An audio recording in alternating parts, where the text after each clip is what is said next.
بەسڕە لە شاری شارانی عێراقەوە بۆ شاری کێشە ژینگەیەکان. خەڵکی عێراق دەبێت ڕێزی ئاو بگرن.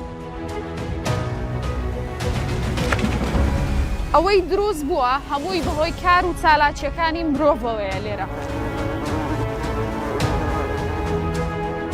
ئەگەر ئاو نەبێ ژیانیش نابێ. ئێستام دەریایە بەم گەورەیەوە ئێمە ئاومان نەبێ بەشی بکەین. کشتتوکاڵ هیچ ئایندەیەکی نابێت.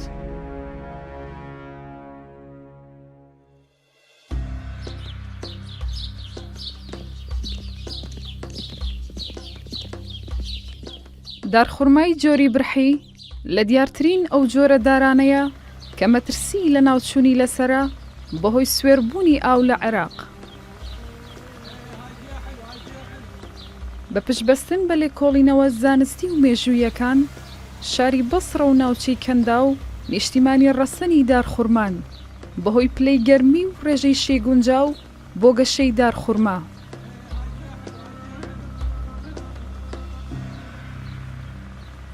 ئێرە شارۆچکەی ئەبولخەسیبە لە پارێزگای بەسڕە.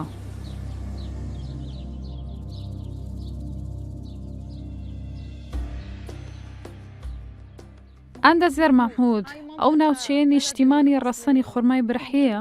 خورمای برحی. بەڵام بۆ ناتوانم ئەم خورمای برحیە لێرە ببینم. خورمای برحی لەو جۆرەیە کە ئێمە پێی دەڵێن دارخورمای ناسک. بەرگەی ئەم دۆخە ئێستا ناگرێت، ئاوەکە سوێرە. بەرگەی ئەمە ناگرێت. ئەم ئاوە سوێرەی ئێستا لە دەریاوە بۆمان دێت. ئاوەکەی دەبێت شیرین بێت. ئێستا ئەوەی کە دەتوانێت بەرگەی بگرێت تەنیا دارخورمایەکە کە ئێمە پێی دەڵێن دارخورمای حلاوی. دەتوانین بچین ئەو دارخورمایانە ببینین کە لە نێو چوون؟ بەڵێ دەتوانین بچین و بە چاوی خۆتان دەیبینن.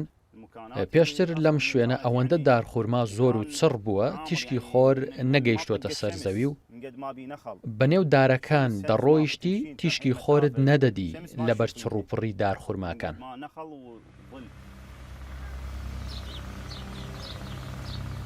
ئەندەزیار مەحموود و براکانی زیاتر لە 20 ساڵە کێڵگەی دارخورمایان هەیە لە بەسڕە، بەڵام ئەم 5 ساڵی دوایی بەهۆی زۆربوونی ڕێژەی سوێری ئاوی ڕووباری شەت العەرەب زۆرترین زیان بەرکێڵگە کشتتوکاڵیەکەیان کەوتووە.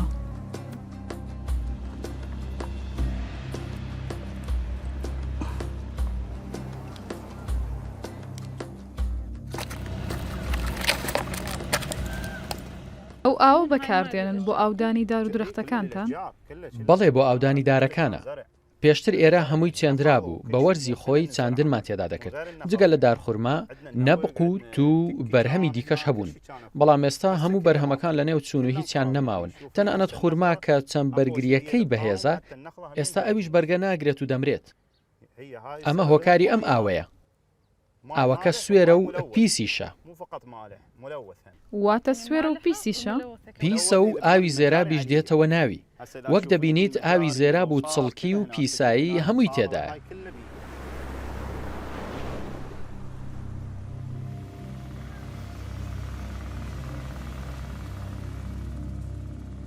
البصرة كانت تحتوي على 600 صنف من أصناف النخيل.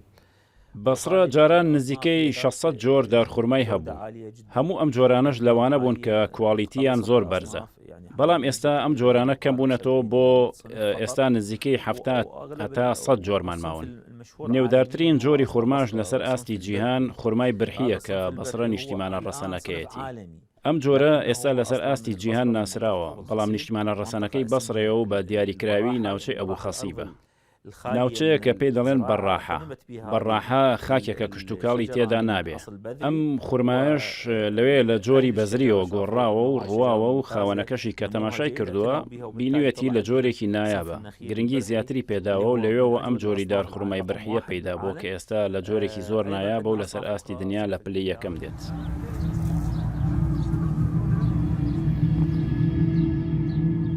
جگەلە لە نێوچوونی دارخورماکان زۆربوونی ڕێژەی سوێری ئاو بۆتە هۆی گۆڕینی جۆری ئەو زیندەوەرانەی لە نێو ئاوەکەدا دەژین، هەروەها تێکدانی سیستەمی ئاوی ڕووبارەکە.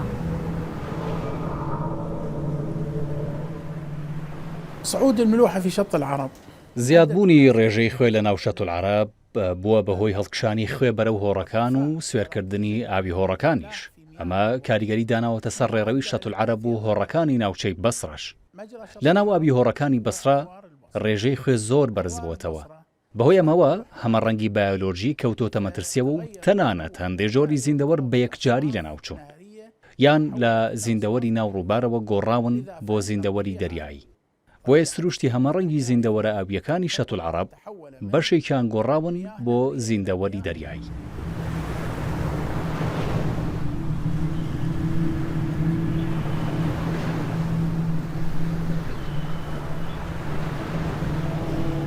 ئێرە شەت العەرەبە تاکە سەرچاوی ئاوی پارێزگای بەسڕەیە لە عێراق. لێرە ئاوی ئێران و تورکیا و سووریا تێپەڕ دەبن، بەڵام زیاتر لە 30 ساڵە پارێزگای بەسڕە کێشەی کەمی ئاوی و سوێربوونی ئاوی هەیە.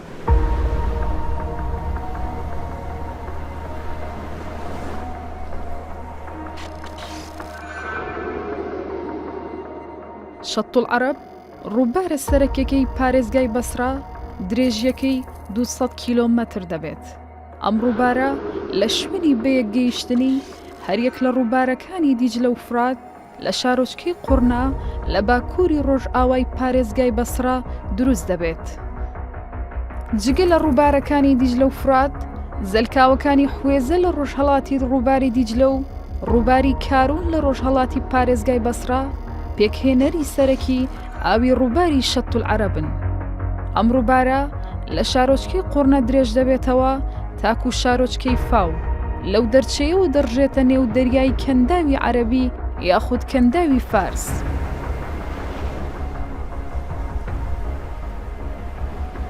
شط العرب حاليا شەت العەرەب ئێستا لە پاش بڕینی فورات بووە بە درێژکراوەیەکی ڕووباری دیجلە.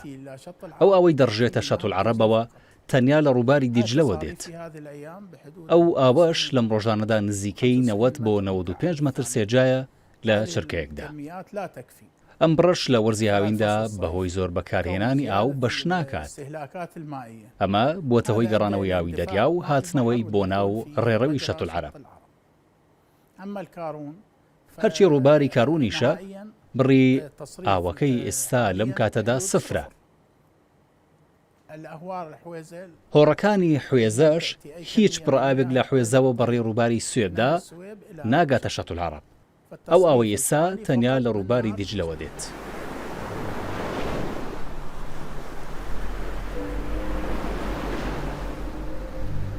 کەمبوونەوەی ئاستی ئاوی شەت العەرەب تاکە مەترسی نییە لەسەر هاوڵاتیانی پارێزگای بەسڕە، بەڵکو مەترسیە گەورەکە لە سوێربوونی ئاوەکەدایە. ئەم سوێربوونە بە جۆرێکە هاوڵاتیانی ئەم شارە ڕۆژانە بیر لە کڕینی ئاوی سازگار دەکەنەوە.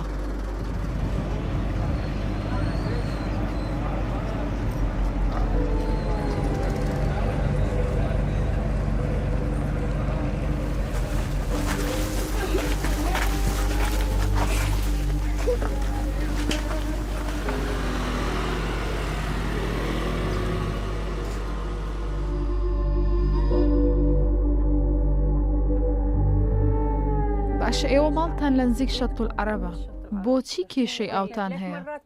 ئێمە 3 جار ماڵمان دروست کردو و ڕوخاندومانە لەبەر ئاوەکە، چونکە ئاوەکە سوێرە و لافاویش ڕوویدا. ئەو خانووەش کە دەیبینیت بە قەرزی حکومی دروستمان کردو و قەرزەکەمان لە حکومەت وەرگرتووە، تاوی موچەکەمان بۆ دروستکردنی و خانووە خەرج کردووە. سەیری سەرەوە بکە، چینکۆی و کۆنکرێت نییە. ئەوەی هەمان بوو بەهۆی لافاوەکە گشتی چوە ناو ڕووبار. دواتر دووبارە بە بەهای 3 ملیۆن دینار کەلوپەلمان کڕی لە پێناو ئەوەی شوێنێک دروست بکەین بۆ نیشتە جێبوونمان.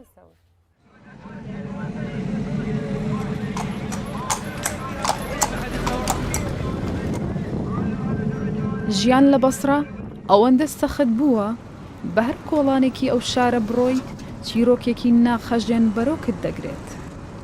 بەشێک لە هاوڵاتیانی دانیشتووی بەسڕە سەرچاوی بژێوی ژیانیان لەدەستداوە.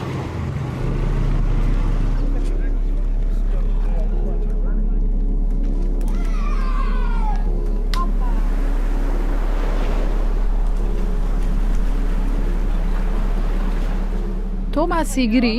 من ماسیگرم ئەگەر بێت و ئاوەکە سوێر بێت ماسی نامێنێت ناچاردەم کارەکە جێبێڵم و بڕۆم کرێکاری بکەم. لێرە بەهۆی بوونی ئاوی سوێر بەس ژیانی هاوڵاتیەکان لە مەترسیدانە کە ئاوەکە سوێرە بیت لێرە ئەوانەی کەوا ماسیگریشن بەهۆی ئەوەی ماسیەکان یا کۆچ ئەکەن لێرانە یاخود لە ناوەچن ئەوان کارەکانی خۆشیان لەدەست ئەدەن.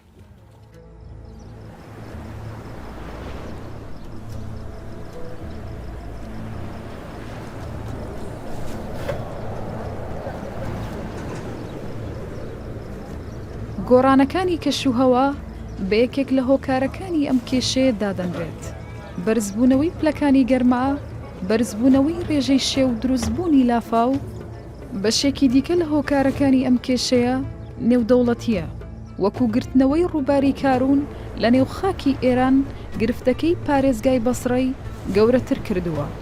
ئەم ڕووبارە بەهۆی ئەوەی نزیکترین سەرچاوەیە لە دەرچەی ڕووباری شەتول عەرەب دەتوانێت ڕۆڵێکی گرنگ بگێڕێت لە پاڵپێوەنانەوەی ئاوی کەنداوی عەرەبی کاتێک هەڵدەکشێت بۆ نێو ڕووباری شەتول عەرەب و لە دەرەنجامیشدا ڕێژەی سوێری کەم دەکاتەوە. ڕووباری کاروم درێژیەکەی 829 کیلۆمەتر دەبێت و دەکەوێتە باشووری ڕۆژئاوای وڵاتی ئێران. ماوەی نێوان سەرچاوەکەی و شوێنی گەیشتنی بە شەتول عەرەب 290 کیلۆمەتر دەبێت.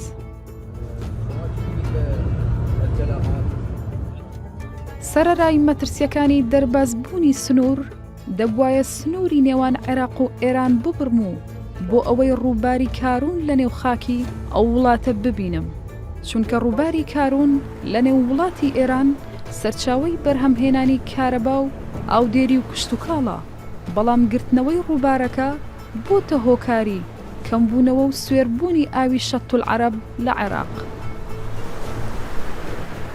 ئێستا ئەمن لە شاری ئاهوازم لە ئێران ئەوەی دەیبینن ڕووباری کارونە کە بە یەکێک لە هۆکارە سەرچیەکانی کەمبوونەوە و سوێربوونی ئاوی شەتول عەرەب دادەنرێت بەهۆی گلدانەوەی ئاوەکە و دروستکردنی زیاتر لە 3 بەنداو. ئێران هەوڵ دەدات ئاوەکەی بپارێزێت، لە کاتێکدا ئەو گلدانەوە ئاوە زۆرە دەبێتە هۆکاری ئەوەی عێراق یاخود شاری بەسڕە دووچەهاری کەمی ئاو ببێتەوە، لە کاتێکدا ئەو ڕووباری بنێوان دوو وڵاتدا تێپەڕ دەبێت بەپێی یاسانی و دەوڵەتەکان دەبێت بە یەکسانی بۆ هەردوو وڵات دابەش بکرێت.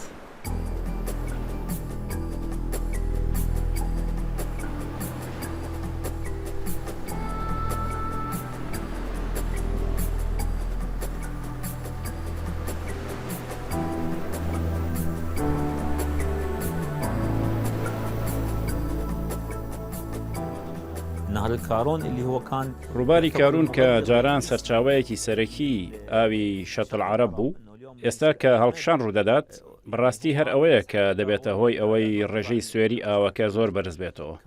جاران کە هەڵکشان ڕوویدەدا و ئاوی دەریا بەرەو بەسرە هەڵدەکشا، ڕووبارێک هەبوو لە باشووری بەسرە کە ڕووباری کارون بوو. ئاوی ئەو ڕووبارە شیرین بوو، بۆیە کە هەڵکشان ڕوویدەدا ئەو ئاوە شیرینەی بەرەو بەسرە پاڵدەنا، کە داکشانیش ڕوویدەدا و ئاوەکە بەرەو دەریا دەگەڕایەوە ئاوی شیرین لە دیجلەوە دەهات و دەڕژایە ناو بەسرە. ئێستا ڕووباری کارونمان نەماوە.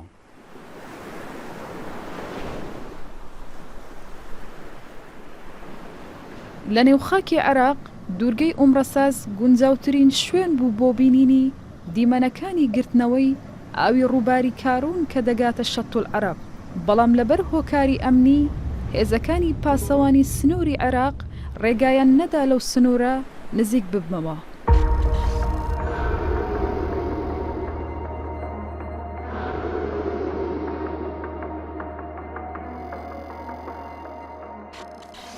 ڕووباری کارون لە بەندەری خۆرەم شەهر لە ئێران دەڕژێتە نێو ڕووباری شەتول عەرەبەوە، بەڵام ئێستا ئاستی ئاوەکە لە ئاستی نەبووندایە.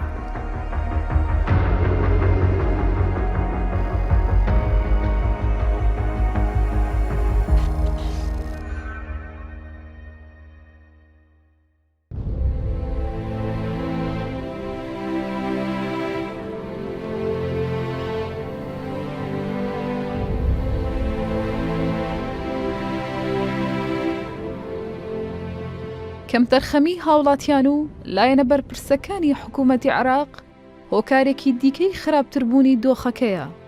فڕێدانی پاشماوەکان بۆ نێو شەتۆل عەرەب، نەپاراستنی سەرچاوەکانی ئاو، نەبوونی پاڵاوگەی پێویست بۆ گۆڕینی ئاوی سوێر بۆ ئاوی سازگار هۆکاری گەورەی ئەم کارە ساتە ژینگەیەن.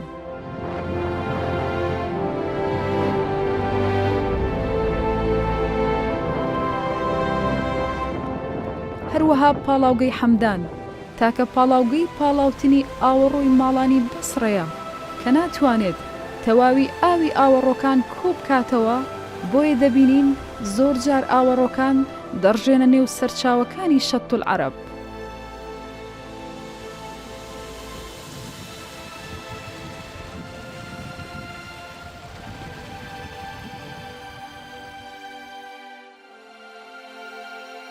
مرۆڤ بە هۆکاری وێرانی بەشێکی زۆری کێشە ژینگەیەکان دادەندرێت. ئەو دیمەنەی لێرە ئەیبینن لە نزیک پردی گزەیزەیە لە پارێزگای بەسڕە. ئەوەی دروست بووە هەمووی بەهۆی کار و چالاکیەکانی مرۆڤەوەیە. لێرە ناتوانم هەناسەیەکی پاک هەڵمژم، هەناسەم تون دەبێت. مرۆڤ بەرپرسە لێرانە. تەنها ئێرە نییە لە بەسڕە بەو شێوەیە. بەشی هەرە زۆری گەڕەکەکان ئەو دیمەنە بوونی هەیە.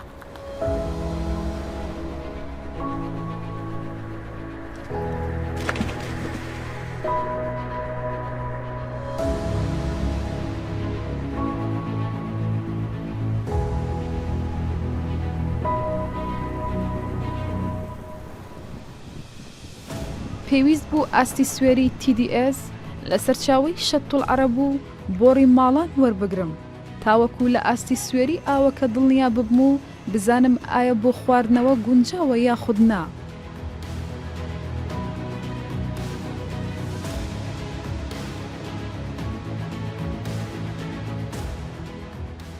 ڕێژەی سوێری ئاوی شەتۆل عەرەب کە لەگەڵ دکتۆر حەسەن شوکری پێوامان بریتی بوو لە 7,700 ملیگرام خوێ بۆ هەر لیترێکی ئاو.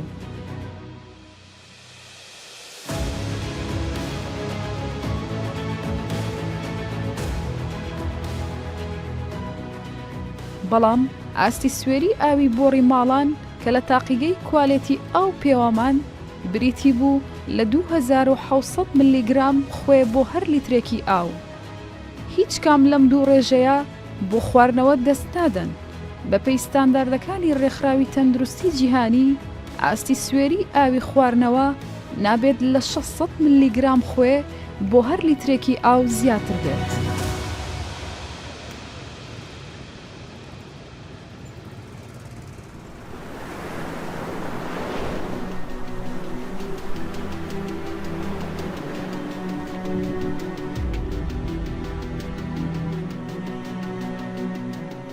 منداڵانی بەسرا لە مەترسیەکی گەورەدان بە جۆرێک بەپێی راپۆرتێکی ڕێکخراوی یونیسف لە 5 منداڵی عێراقی 3 منداڵیان ناتوانن دەستیان بگات بە سەرچاوەیەکی شیاوی ئاوی خواردنەوە.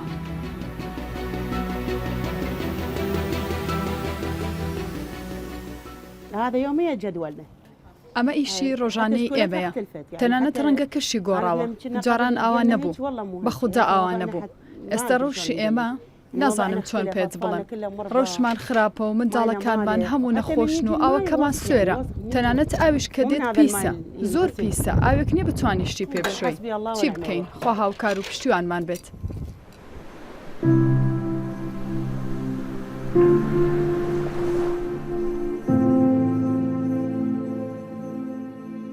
زانایان و چالاکوانانی ژینگە لە عێراق پێیان وایە زانستا کە ڕێگەیە بتوانێت عێراق و شاری بەسرە لەم دۆخە ڕزگار بکات.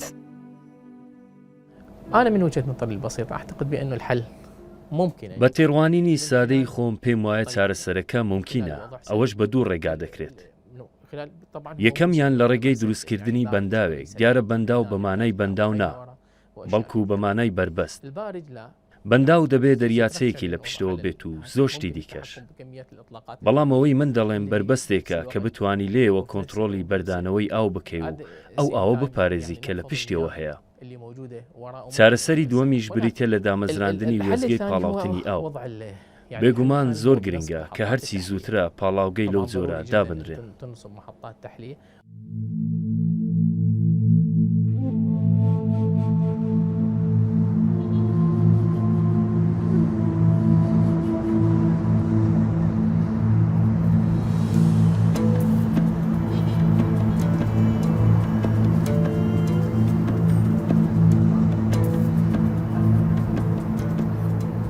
ئەگەر بەشی هەرە زۆری وڵاتانی ڕۆژهەڵاتی ناوەڕاست کێشەی کەمی ئاویان هەبێ ئەوەی بەسرە جیاوازە. ئەو سوێربوونی ئاوا پێویستی بە هاوکاری نێودەوڵەتی هەیە. کۆمەلگای نێودەوڵەتی حکوومەتی عێراق پارێزگای بەسرا دەبێ پلانی جددی هەبێ بۆ ڕزگارکردنی بەسرا لەبەرەوەی ئەگەر ئێستا کەمی ئاو و سوێربوونی ئاو بێ لە ساڵانی داهاتوو مەترسیەکانی برسیبوون و کۆچکردنی خەڵکی بەسرا ڕوودەدات.